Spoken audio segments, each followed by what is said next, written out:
Okay, in this video I want to show how we can create launch pages. Okay, so we've got a great plugin called Optimizepress, and we've got it set up to where it's basically all the templating and all the functionality within Optimizepress is totally separate from the rest of the blog. So if you want to create a launch page, you'd want to go into Optimizepress and do page builder.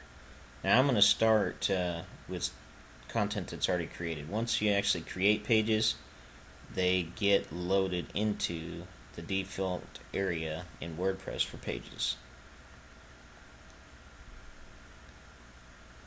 And I'm going to take a look at the initial sales page for the Get the ebook. This is our sales page for the ebook that I've created.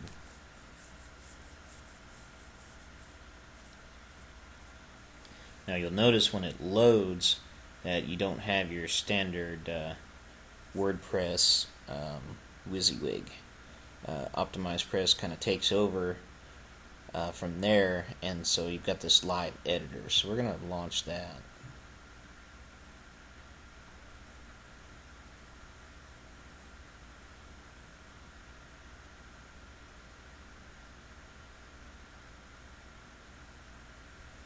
So you see the basic structure here. Now if you were building a new page, you would go to that page builder and create a page, and then you'd be able to select a template. I've got a preset template, and I'll show that in a minute.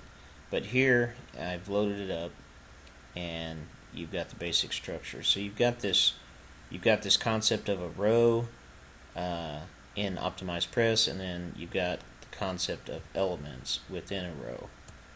So you can add an element here. This would be many different types of elements are available. You've got this 2-column text, arrows, audio player, button, calendar, date, time, many things. And one that we're definitely wanting to do with a video sales letter is to put a video block in there, and so you can select the video player. Then this screen will allow you to select a style. There's only one at the moment, so you'd click that, and then you can select the type if you're just going to embed the code, or if you want to go to URL, or if it's specifically YouTube, you can select that.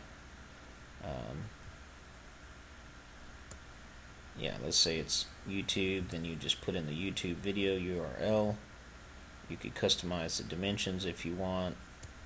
Autoplay, hide controls, you've got all these great options here. And then you can then insert it into the page. So I'm going to show you here, we have one. Let's just hit add element. So you can search if you kind of know what you want. If you just want to add some content, text, images, maybe an add to cart button, then you can just hit text and then this text block here.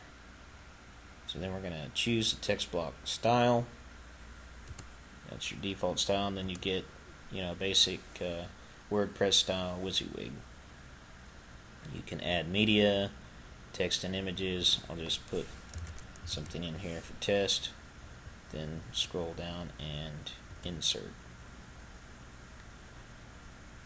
Now if I wanted to add a delay to this test, I can highlight over it, I can click on this little wheel looking thing here, and then scroll down this, and you've got this delayed fade in. Enter number of seconds after which the element will fade in. So if I wanted it in 2 minutes, I could put 120 and then update that, and then when the page is loaded, this text here, whatever's in this block, wouldn't appear for 2 minutes.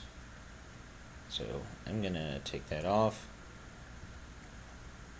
And I want to quickly show you, you've got many different things here, but under layout settings you can turn off the header and navigation, or you can click and expand it and choose some different options. I've got just the logo in right now. Set background color. You can put your navigation bar. If you turn that on, then you can select a WordPress menu here, main menu or footer, or you can go off and create new WordPress menus, and then they'll show up here and you can select them. So this is extremely customizable. You can say where you want that header to come in. Do you want it above the header, so like above the logo, or below it, below the logo, or perhaps you want it alongside, logo on the left and your nav bar on the right? Then you can just turn these on. Your feature title is the actual title of the post. If you turn this on, you see here it defaults to post title. But if you wanted to override that, you could put in a different title here and change it, or you can turn it off and it won't show the feature title at all. Footer area, pretty self-explanatory. You can make it an extra large footer, you can put a disclaimer in, or you can turn it off altogether. So those are the basics on getting a launch page done. So when you're ready, you can make sure it's draft or publish, whichever one you need it to be in. And you can save and close, or if you save and continue, it'll save the page, and then you can make more edits.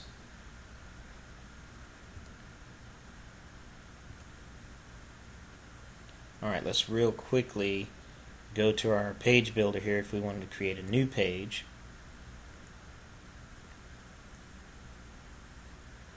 We would name the page, test page, and then we could select a template.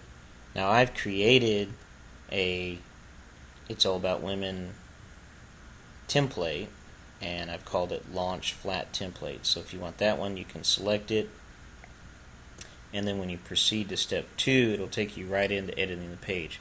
Otherwise, you can choose blank page or use a content template, and then as you step through, you can further select what template you want to use from some of the predefined ones. I'll just select the Launch Flat template, hit proceed to step 2,